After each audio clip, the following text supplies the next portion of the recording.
Nah, ketika Fatihah itu sebegitu keramatnya, sebegitu topnya, itu setan rapat, singkat cerita itu yang tadi dipimpin oleh iblis yang sedang terkapar apa? Terus tali obatnya nggak ada, cuma dia shock karena ada surat yang turun yang melafatkan itu pasti selamat dari apa? Neraka. Nah ini gimana saran Anda? Terus sarannya adalah bikin orang-orang itu lupa, tidak baca Fatihah. Nah ini rapatnya iblis. Idhabu wajtahidu hatta tufilu qulubahum hatta la yaqulu hadis surah. Kala yuksiru qira'ataha wa la yakunu lahum ajrun wa thawabun bal yakunu lahum adzabun wa iqabun. Kemudian yang terakhir saya beri ijazah tentang Al-Fatihah ya, karena ini surat yang populer. Kalau saya ijazahi Quran 30 juz pasti sampean enggak hafal. Atau ijazah surat Baqarah, kalau mau Baqarah mau. Ijazahi surat Baqarah mau 2 juz setengah. Mau Mas Asep? Ya Fatihah aja yang gampang ya. Nah, ya kulhu Fatihah ini paket ringan ini. Tapi pahalanya apa? Besar. Ini beda ya, artinya selama ini mungkin Anda baca tapi monoton ya. Tapi ini saya bacakan teks aslinya tentang istilahnya itu mazaya itu kelebihannya Fatihah. Saya baca Arabnya dulu, nanti ini terakhir ya, ijazah tadi kan saran-saran umum tentang sosial ya, pokoknya jadikan kebaikan itu punya nilai sosial yang baik lah. Jadi nanti orang yang nggak amanah nggak laku ya, calon bupati, gubernur, presiden yang nggak amanah juga nggak laku. Begitu juga kiai yang tidak amanah juga nggak laku, suami yang nggak amanah juga nggak laku, istri yang nggak amanah juga. Sehingga kebaikan ini jadi nilai sosial yang dalam tanda kutip sudah keniscayaan. Yang diinginkan Allah itu seperti itu, bukan kebaikan yang dipaksakan karena kekuatan negara. Maksudnya kalau bisa kebaikan itu tidak usah dipaksakan. Memang satu apa ya, sudah satu kebutuhan. Kayak cerita-cerita di negara maju itu, bahkan apapun jatuh itu nggak ada yang ngambil apa itu. Makanya gambarannya Mekah Medina kan gitu kan, barang jatuh nggak ada yang berani apa ngambil itu, saking sudah jadi sistem. Nah, sehingga banyak negara di Eropa itu yang sampai nggak punya tentara, nggak punya polisi karena kebaikan itu sudah. Nah kita kan masih capek, polisinya aja capek apalagi masyarakatnya, karena ya apa ya, kebaikan itu belum jadi nilai apa bersama. Nah kita selain ditopang negara, ada polisi, ada tentara, itu kita usahakan kebaikan itu jadi nilai apa bersama. Tadi wa'tamiru bainakum bima'ruf. Dan kita punya reputasi yang bagus dalam bab ini. Saya masih ingat kecil saya itu yang jilbaban hanya keluarga kiai. Sekarang rata-rata masyarakat itu jilbaban. Dulu yang sekolah SMP, SMA itu jilbaban kadang dulu malah dilarang ya, harus sama seperti itu seragamnya. Sekarang sudah boleh dan nyaman. Lama-lama yang dapat simpatik ya yang pakai pakaian model tertutup seperti itu. Lama-lama gamane cara wong golek mantu ya golek yang seperti itu daripada yang blodor. Lama-lama jadi nilai bersama. Ya ingin saya seperti itulah. Di terminal juga sama. Orang mau makan cari warung yang kelihatan ada ayat kursinya, pakai jilbab, atau paling enggak dia enggak mungkin lah nyuguhkan yang tiren atau yang haram. Akan ada garansi sosial, ada apa? Ada garansi apa? Sosial dengan penampilan yang soleh itu kan, masa iya nyuguhkan oplosan babi gitu misalnya itu. Jadi nilai sosial itu harus ya tadi harus benar-benar jadi nilai sehingga negara biar gak capek-capek itu. Polisi juga gak capek kan, karena tugasnya corong Jawa mau ngawat-ngawati tok, tapi sudah tidak perlu tegang karena kebaikan sudah jadi nilai apa bersama.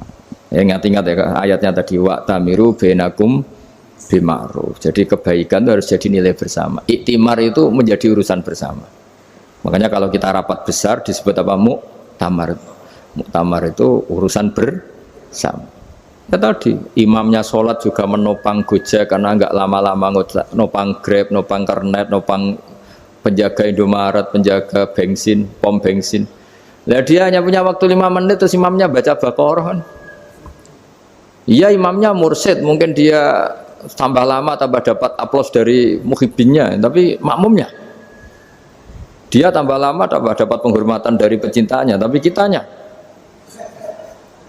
wah khusyuk wali kan, dia dapat status naik lah. Kita yang sudah tidak ikut jadi wali diganggu apa pekerjaannya. Kalau ada imam seperti itu sampai mufarokoh saja, niat ya Allah sampai sini saja, saya makmum orang itu, silakan orang itu punya urusan sendiri dengan jenengan, ya sudah, atau salib saja apa.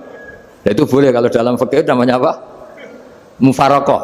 Mufarokoh itu niat, tapi kamu jangan langsung selonong mufarokoh, niat dulu pamit sama Allah bahwa sekarang mau mufarokoh. Ya, tapi ya jadi sholat yang aneh kan, imamnya masih rukuk, kamu terus sujud, terus apa-apa selesai ya. Mungkin dalam pandangan itu orang lain, ini maksudnya makmum gimana ini kok begini. Tapi sudahlah, Allah Maha tahu. Nah, insya Allah dimaklumi. Ya saya baca tentang Fatihah ya, karena sampean pasti sering baca Fatihah. Supaya apa sekaligus jadi jimat lah gitu. Jadi kalau kamu sering di jalan-jalan yang mungkin sepi, atau mungkin kan tidak semua teman Grab itu nasibnya bagus yang di Semarang Jogja. Mungkin yang di Kalimantan, di Papua kan ada yang 10 kilo gak ketemu rumah, ya kan? Ya lihat di TV-TV itu kan kasihan kan, sudah 10 kilo gak ketemu rumah, penumpangnya kewekar preman tuh kan, ini makan orang enggak kan? Kan ujiannya dua. Kalau penumpangnya cantik itu ya kecoba syahwat, kalau preman takut. Jadi orang itu selalu ujian itu. Sing sedengan itu kan jarang orang itu. Jadi kalau penumpangnya perempuan cantik ujiannya itu syahwat, kalau preman ujiannya ketakutan. Kalau orang yang lemah bawa uang ujiannya kamu ingin garong. Jadi hidup itu memang semuanya ujian. Liyabluwakum ayyukum ahsanu amala. Makanya saya sering ditanya oleh teman-teman, Gus, nah ujiannya kenal wong wedok elek piye? Sama, kenal wong ayu ujiane syahwat, kenal wong elek ujiane ngenyek, itu sama-sama dosa. Syahwat ya dosa, ngenyek juga dosa. Welek keriting untune metu ya dosa, ngomong gitu. Kadang-kadang orang berpikir enak kancanan wong elek gak dosa. Kata siapa kancanan wong elek itu ya dosa, karena bawaannya ngenyek. Ngenyek itu menyepelekan itu. Makanya saya itu ya nggak mau berteman sampean. Nanti kan bawaannya ngenyek atau seneng ya tidak tahu saya. Ya sudah, ada takdir saja, kalau ketemu ya tak ulang ngaji gitu. Tapi ini ngaji terakhir, setelah ini ngaji biasa aja, tidak usah resmi gini. Ngaji kok resmi aneh. Pokoknya nanti suatu saat kalau pandemi sudah berlalu saya akan ngaji Rebone, lalu ini ngaji. Ini ngaji yang kurang bagus karena ngatur kiai kurang berkah ini. Nanti tapi ya lumayan lah, masih mau ngaji. Ngaji kok tanggal ini jam ini. Sekarang suatu saat kamu tak panggil, Mas Wahyu datang ke sini jam ini, tidak mesti bisa. Mungkin pas ada acara apa, maaf ke sini pas ngecek pas apa. Gitu. Jadi ya sudah, tapi tak maafkan, enggak apa-apa. Takdir ya. Tak bacakan supaya sampean tahu keramatnya bismillah. Nah, sebelum saya bacakan bismillah Fatihah, tak beritahu tentang ilmu tafsirnya karena ini penting sekali. Fatihah itu dawuhnya Allah, tentu itu dawuhnya Allah. Saya ulang lagi, itu kalam Allah. Tapi yang sudah diberikan kesampaian ke kita semua. Sehingga seakan-akan itu menjadi dawuhnya kita ke Allah. Jangan salah loh ya. Fatihah itu dawuh Allah tapi sudah diberikan ke kita. Sehingga posisi kita itu yang punya itu. Nah, kenapa ini perlu dijelaskan? Karena nanti ada kalimat iyyaka na'budu wa iyyaka nasta'in. Kalau itu masih kalam Allah, berarti Allah ngomong ke kamu, ngendikan ke kamu, kepadamu aku menyembah. Masa Allah menyembah kamu? Nah, sehingga ilmu tafsir itu menyelesaikan itu dulu ya. Saya ulang lagi ya, sebelum sampean sering baca Fatihah, aku yakin ya sering baca. Tapi barokahnya ndak paham itu ndak pernah janggal. Enggak paham itu ya penting supaya ndak iskal, ndak janggal. Sebetulnya di kalimat itu ada yang janggal. Kalau Fatihah itu kalimatnya Allah atau kalam Allah, bagaimana dengan kata-kata iyyaka na'budu? Masa Allah ngendikan ke kita, kepadamu kami menyembah? Masa Allah menyembah kita? Maka penyelesaiannya secara ilmu tafsir gimana? Semua ulama mengatakan, bukan satu dua, semuanya mengatakan di Fatihah itu semuanya diberi kawalan kalimat. Saya ulang lagi ya, di Fatihah itu semuanya diberi awalan kalimat qulu, katakan wahai hambaku begini. Ya, katakan wahai hambaku begini. Nah, begini ini pelajaran dari Allah yang sudah diberikan ke kita. Terus kita mengatakan bismillahirrahmanirrahim, alhamdulillahirabbil, termasuk kita mengatakan iyyaka na'budu wa iyyaka nasta'in. Jangan bayangkan Allah ngendikan ke kita. Kalau Allah ngendikan kita berarti gini, hei wahyu ihdinas siratal mustaqim, tunjukkan saya jalan yang benar. Nah nanti kamu terus, ya Allah, Anda aja minta tolong saya minta tolong siapa kan? Jadi panjang kan? Ya, saya ulang lagi ya. Jadi itu di Ulumul Quran diterangkan gimana? Sebelum baca Fatihah, ya. Fatihah itu kalamullah, ngendikane Allah, tapi yang sudah diajarkan ke kita dan sudah milik kita, sehingga kalimat itu menjadi milik kita. Tapi ya kalamullah, tetap kalamullah, tapi sudah menjadi milik kita. Udah paham ya? Ya pinter nah. Ya, karena kalau tanpa penjelasan seperti ini, Anda akan iskal. Bagaimana Allah, iskal itu janggal. Bagaimana Allah mengatakan iya anak butuh? Kan jadi aneh ya? Ya, jadi tak jelaskan secara ilmiah ya. Jadi kata ulama-ulama tafsir, ayat-ayat Quran seperti ini sebetulnya dimulai dari qulu apa? Meskipun nggak dilafatkan. Itu kan sama dengan qul huwallahu ahad Muhammad, katakan kalau Tuhan itu satu. Ya namanya Quran itu kan kalam Allah, membina nabinya, membina umatnya. Makanya dikatakan atau enggak, di sini tersembunyi kata qulu, katakan. Ya, jadi ya ibarat apa itu, kamu ngajari anak kamu lah, panggil jenengan bapak kulo. Itu maksudnya anak itu, kalimat itu kalimat kamu, tapi kamu ajarkan ke anak kamu. Terus anak kamu bilang, Pak jenengan bapak kulo. Nah ketika kamu mengatakan jenengan, bukan kamu mengatakan jenengan anakku, berarti anakmu itu bapakmu, kan lucu kan? Anak kamu ajari jenengan bapak kulo, kamu engkau bapak saya. Terus anak kamu mengulang jenengan atau kamu bapak saya. Berarti itu kalimat yang kamu ajarkan, tapi sekarang sudah milik anak kamu. Kalau itu kalimat kamu kan lucu, masa anak kamu bilang bapak. Nah itu seperti itu. Jadi ulama memberi solusi atau jawaban iya karena abudu. Ya itu sebelumnya ada kata-kata kulu, katakan wahai hambaku, hubungan kamu dengan saya adalah katakan iya karena butuh wa iya karena stain.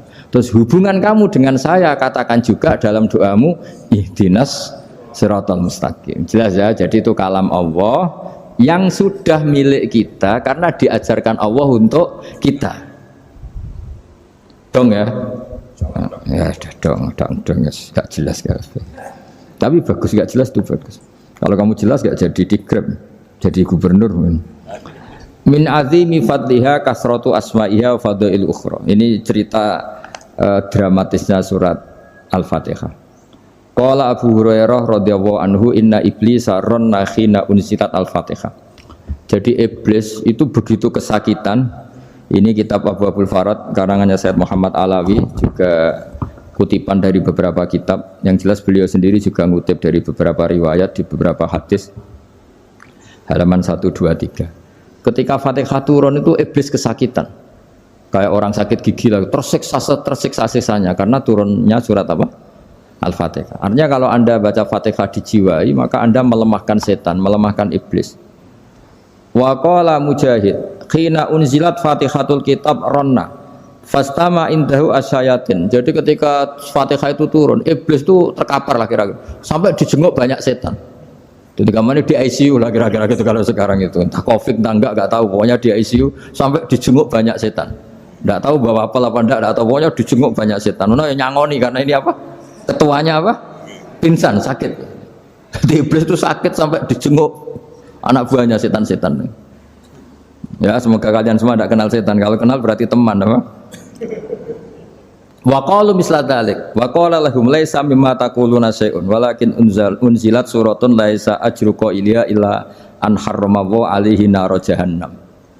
Saya ini bukan sakit fisik kata iblis. Kamu tidak usah jenguk saya, datangkan dokter terbaik, tidak usah. Saya ini tidak sakit fisik.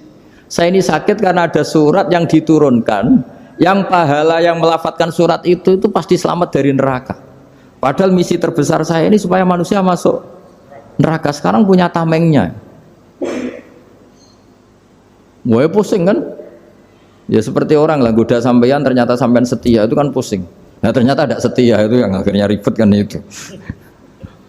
Jadi iblis itu cita-cita terbesarnya kan semua orang itu masuk neraka. Nah sekarang turun satu surat yang gara-gara surat itu siapapun yang baca dijamin selamat dari neraka. Jadi walakin unzilat suratun laisa ajru qailiha illa an harramallahu alaihi nar jahannam. Karena jadi dia shock lah, kalau orang di Jawa itu bilang shock. Aduh, sial nasib saya ini umat nggak bisa saya goda lagi karena punya tamengnya tadi punya. Qad batala kaidukum wa makrukum. Rekayasa kalian sekarang itu tidak ada gunanya semua. Nah, ini alhamdulillah di Indonesia kelihatan kan banyak yang miskin, banyak yang susah. Tapi selagi mereka masih sholat, tuh keinginan mencari halal itu masih tinggi. Kayak apa kita di tengah kota, jauh dari anak istri, jauh dari tetangga. Biasanya kalau orang jauh dari anak istri, tetangga kan sakar PDW. Tapi yang soleh masih banyak, sudah jauh dari keluarga tetap lurus. Loh, kalau yang dekat lurus kan wajar, konangan wong akeh gitu. Ini sudah jauh masih lurus. Nah ini nggak lepas dari barokahnya surat apa? Surat Fatihah tadi. Jadi karena ada surat yang menjamin pelafalnya atau qailiha terbebas dari api neraka. Wa qalat as-sayatinu lahu is ayyusai'in ta'muruna ya maulana. Faqala lahum idhabu wajtahidu hatta tukhfilu qulubahum hatta la yaqulu hadhihi surah. Lalu kita gimana? Jari para setan itu. Lalu kita gimana? Terus kata iblis, sudah bikin mereka lupa sehingga tidak baca lagi. Selagi masih baca kita pasti keok.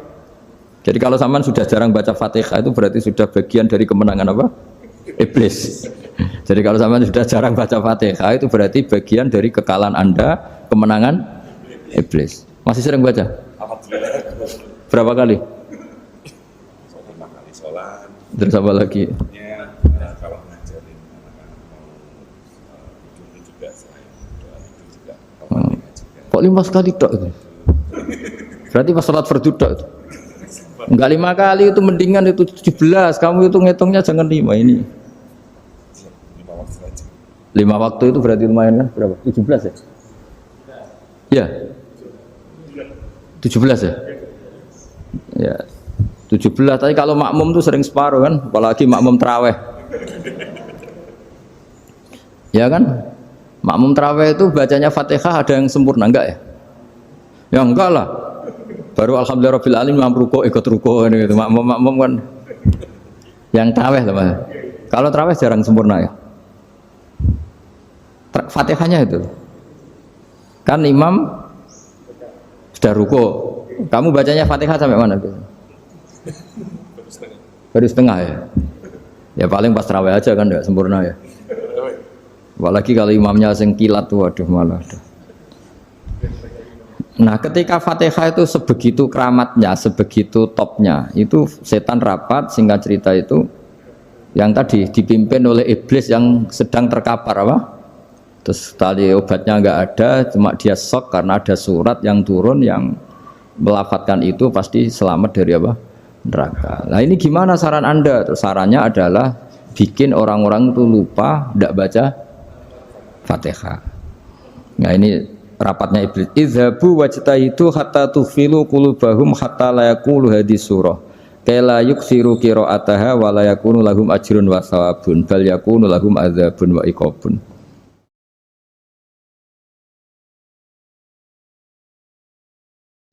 Jadi saya mohon selama ini Anda sudah baca, tapi mungkin hanya rutin saja. Napa rutin saja? Tapi barokahnya ngaji ini kamu punya kekuatan atau punya semangat membaca karena ini surat yang luar biasa. Ibarat gini, kalau sampean tanya, saya juga sering mikir, masa Gus hanya surat kok punya kekuatan seperti itu? Di dunia ini kata Allah, mulai Nabi Adam sampai kiamat, nggak ada yang bisa menandingi kekuatan kalimah. Kalimah itu kata-kata, nggak ada yang bisa menandingi kata-kata. Misalnya Anda nge-grab, berangkat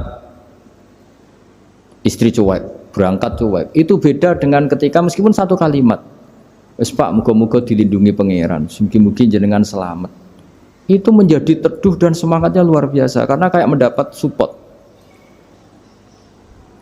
Jadi kira-kira kalimat itu hubungannya kita dengan Allah, Fatihah itu seperti itu. Kamu melafadzkan satu kata-kata yang dibenarkan langit bumi, dibenarkan aras, dibenarkan malaikat, dibenarkan semua penghuni di dunia ini. Sehingga tuh efeknya luar biasa. Itu seperti gini ya, kamu cerai sama istri, terus nikah lagi katut babon. 10 tahun anak kamu dididik, ibunya benci kamu. Dan memang Anda layak dibenci. Dididik. Dan sampai nggak pernah manggil kamu Pak. Suatu saat, kamu tentu rindu kan, ingin dipanggil Bapak oleh anak kamu. Suatu saat anak ini manggil kamu Pak E. Wah, itu senengnya bukan main. Hanya sebuah kata-kata. Makanya kadang-kadang orang itu tanya sama kiai, ijazah lafadz ini gunanya apa sih? Itu ijazah-ijazah itu untaian kata-kata. Yang kata-kata ini dibenarkan langit dan bumi dan aras dan para malaikat, sehingga efeknya itu luar. Nah ibarat seperti itulah, kamu melafadzkan Fatihah itu melafadzkan kata-kata yang dibenarkan Allah dan Rasul dan semua malaikat, semua penghuni langit. Maka ini efeknya pasti luar. Nah di sini lah orang-orang dulu itu tahu keramatnya itu, sehingga ketika melawan Belanda, melawan Jepang dulu itu kalimat-kalimat itu menjadi mantra yang luar biasa. Doa lah, doa yang luar biasa. Tapi di era modern karena orang sudah tidak ngerti itu, dianggap itu mantra, jimat, khurafat, bid'ah, waduh ribet menemal. Sebetulnya tidak seperti itu. Memang kata-kata ini kekuatannya luar biasa. Sama kesakitan hati kamu juga karena itu. Ngojek wangilan. Lha Pak di bojo kok kowe gagah tok kere. Wah, iku seling terus mesti. Padahal kalimat itu kan tidak melukai secara fisik, tapi apa kerjanya sesuk saras-sarasen. Karena terus dengan pengadilan seperti itu kan, ngapain kerja demi perempuan yang seperti ini? Lagi-lagi kata-kata ini luar. Nah bayangkan kalau kata-kata itu adalah kalimat yang diajarkan Allah lewat Rasulnya, lewat malaikat Jibril. Kayak apa kekuatannya? Nah kira-kira Fatihah itu gitu. Kalimat yang baik, kalimatan thayyibah diajarkan oleh Allah dan Rasul, kayak apa kira-kira kekuatannya? Pasti luar biasa. Wong support yang dikatakan istri kita, anak kita aja luar biasa, apalagi ini support yang diajarkan Allah dan Rasul.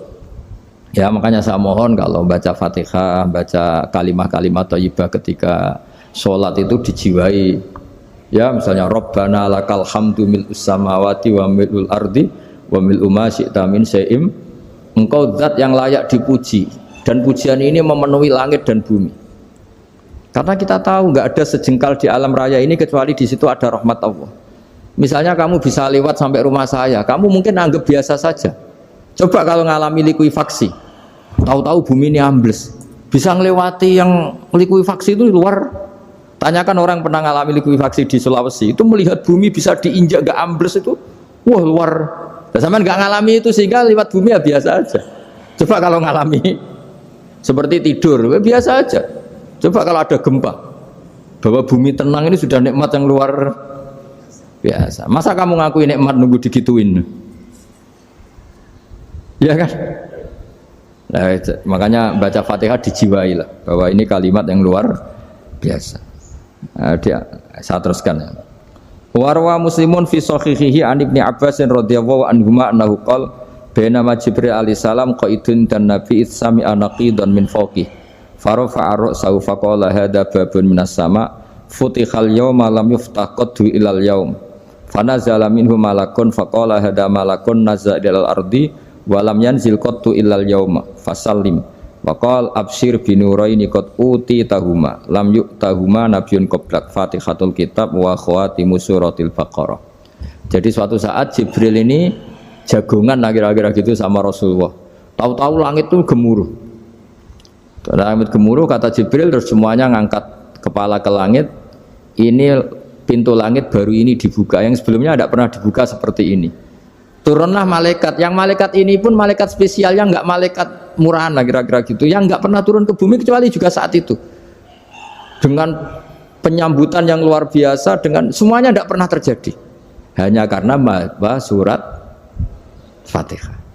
Jadi ini surat yang luar biasa, pengawalannya lewat malaikat yang spesial, enggak pernah turun di bumi kecuali saat itu, penyambutannya juga enggak pernah seperti itu, baru seperti itu. Jadi semuanya itu spesial. Nah, kenapa ini spesial? Karena di situ ada isi puja-puji kepada Allah Subhanahu wa taala. Ada ikrar kita, alhamdulillahirabbil alamin, arrahmanir rahim. Ikrar ini penting. Kalau contoh paling gampang gitulah. Kamu punya istri selama ini cerewet terus. Suatu saat ngomong, Pak, tak angen-angen ra ono wong lanang koyo sampeyan.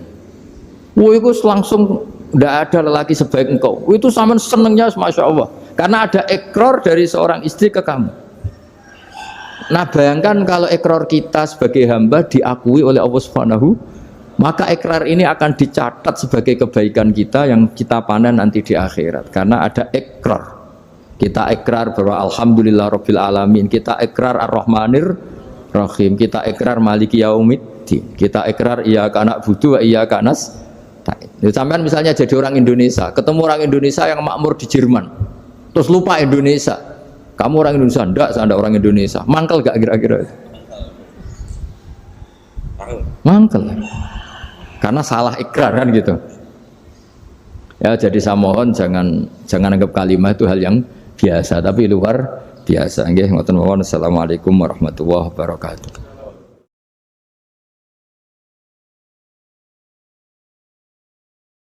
Saya berkali-kali kampanye di mana-mana lah, kampanye dan menganjurkan. Di antara catatan dalam Suhufi Ibrahim wa Musa kan ada kan di Quran itu yang dinamakan lampiran-lampiran wasiatnya Nabi Ibrahim dan Nabi apa? Musa. Itu di antara catatannya begini. Orang yang punya akal itu adalah orang yang bisa menikmati sesuatu yang baik. Misalnya gini, contoh gampang gini. Kamu punya anak pertama atau punya anak yang masih kecil, itu gendong tuh senangnya bukan main, melihat anak sehat tuh senangnya bukan main. Mungkin saat itu banyak orang yang sedang maksiat dengan perempuan nakal atau dengan teman-teman nakalnya, yang nganggap seperti itu tidak nikmat. Tapi andaikan ini ditimbang ya ditimbang. Yang maksiat betulan, misalnya paling ukuran bahagianya itu 70%. Tapi yang ini, yang nimang anak baru lahir atau masih kecil, corong Jawa ngeloni anak, bisa saja bahagianya itu sampai 100%.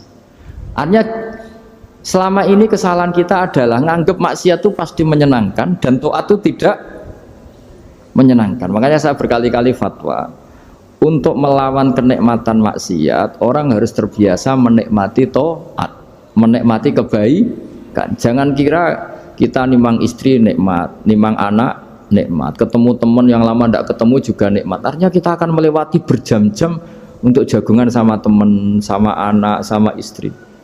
Dan itu harus kamu nikmati supaya mengganti tidak berkebutuhan nikmat yang lewat jalur maksiat. Jadi saya mohon sarana-sarana yang menyenangkan itu, yang taat itu kita maksimalkan. Makanya bapak saya itu sering pesen, kowe nak ngaji sing guyon, sing seneng.